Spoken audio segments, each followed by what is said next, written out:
राज ठाकरे जो कर रहे हैं वो मुझे तो सामाजिक नहीं लग रहा है, क्योंकि अचानक उनके कान में दर्द होने लगा है। इससे पहले तो उनको नहीं हो रहा था, क्योंकि बीएमसी के चुनाव आने वाले हैं तो उनको लगा कि अब मैं बाल ठाकरे के रास्ते पर चलने लगूं, क्योंकि दूसरी पार्टी तो चली गई है वहां पर, शरद पवार की पार्टी और कांग्रेस के साथ मिल गई है। लेकिन क्या ये लाउडस्पीकर वाला मामला अब वो लिमिट तक पहुंच गया है कि डिसाइड हो जाना चाहिए रहे कि ना रहे, चाहे वो मस्जिद हो कि मंदिर हो कि गुरुद्वारे हो कि चर्च हो?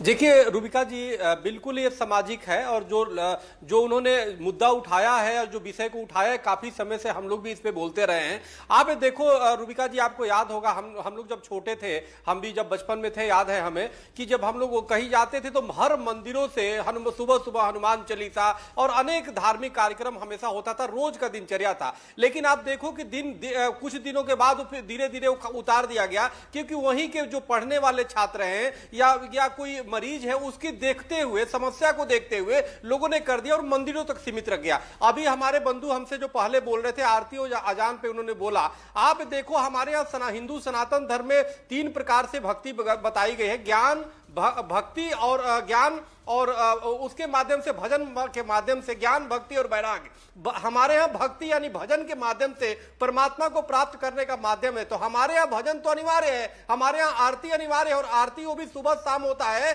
जो हमें लगता है मंदिर तक ही सीमित है। लेकिन 5-5 लाउडस्पीकर लगा के जिस प्रकार से अनवांटेड तरीके से, कोई नहीं चाहता उसको भी सुनना चाहता है, और अजान का मतलब है कि लोगों को बुलाना मस्जिद में, लेकिन आप 5 वक्त की 360 दिन आप चिल्लाते हो, उसमें मरीज हैं, छात्र हैं, चाहे और ऐसे लोग हैं जो सुनना नहीं चाहते, लेकिन आप जबरदस्ती सुनवाते हो। अब तो अनेक प्रकार की रूबिका जी व्यवस्था हो गई, मोबाइल में आप ट्यून लगा लो, मस्जिद में पहुंच जाओ, एक जाने को प्रचारक बना दो, एक दूसरे को घर से सब उठा के लेते आए। लेकिन इस तरह से करना एक सामाजिक अन्याय है, ये लोगों का उत्पीड़न है, सामाजिक अन्याय है, लोगों का उत्पीड़न है। जो नहीं चाहता उसको जबरदस्ती सुनाने की बात।